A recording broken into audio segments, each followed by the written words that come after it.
Detroit really has remarkable public art. And for people that walk around downtown, just to mention downtown, it's really evident how much public art we have in the city. And public art is a very important element of our heritage and our culture, but it's also a very important element of our artistic and architectural appreciation. You know, I grew up here. I grew up with these statues. I've seen these statues many, many times. And one of the things that I had to kind of like see growing up was Detroit go through a huge remodeling. And I saw Detroit in a light that was not painted well. I saw it when Detroit was bankrupt. I saw when people were leaving more and more and more. And I saw it when people didn't have jobs. I saw it in those types of things. So I definitely think that with the bad image, at least across the country, that Detroit has, you know, with being the most dangerous city, with the high crime rates, with, you know, the history of bankruptcy and things of that nature, I definitely think that these statues represent hard work, dedication, and essentially just really touch on what it means to continue to thrive despite what we go through. I think they can be, you know. Are they influenced? It's difficult to say, but I think people are inspired by what's taking place in Detroit. And many neighborhoods, as you well know, are finding their roots. I'm not big on sheer numbers. I think Detroit is 600,000 people. It's a great city. So I think it's not a matter of sheer numbers, but I think people, again, have to look at the city from the standpoint of where are your roots and where are you going to set your roots. And I think that's what's really important. There's the statue of the dancer in front of One Woodward across the street.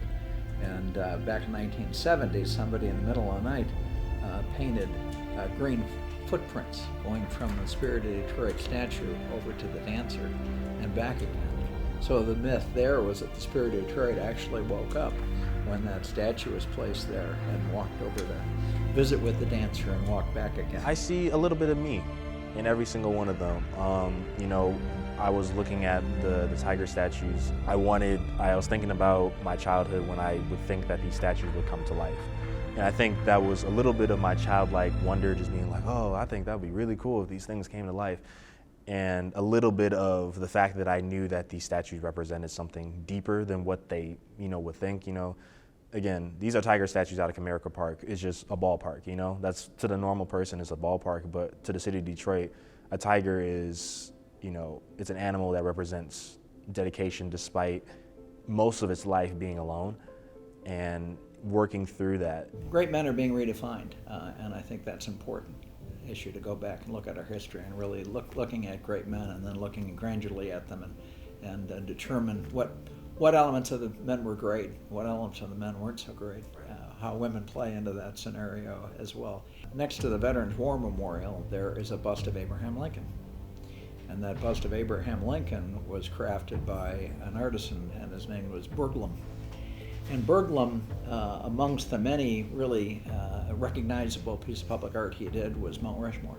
He also crafted the hand of the Statue of Liberty that holds the torch. Now, Berglund was identified as clearly a racist man. So you have to look behind his work and realize that, well, you know, he had a side to him that was not historically a favorable view of the man. But but his art speaks for itself, and it's controversial, as he was. But again, that's a piece of public art that's not well recognized. You know, a lot of people in this country, you know, they're like, oh, I came from Detroit, but I'm never going to go back. I've talked to plenty of people when I was graduating high school a couple of years ago. They were like, I want to get out of Michigan. I want to get out of Detroit. They always say that, and I never really understood that when I was graduating. I was like, I love this city.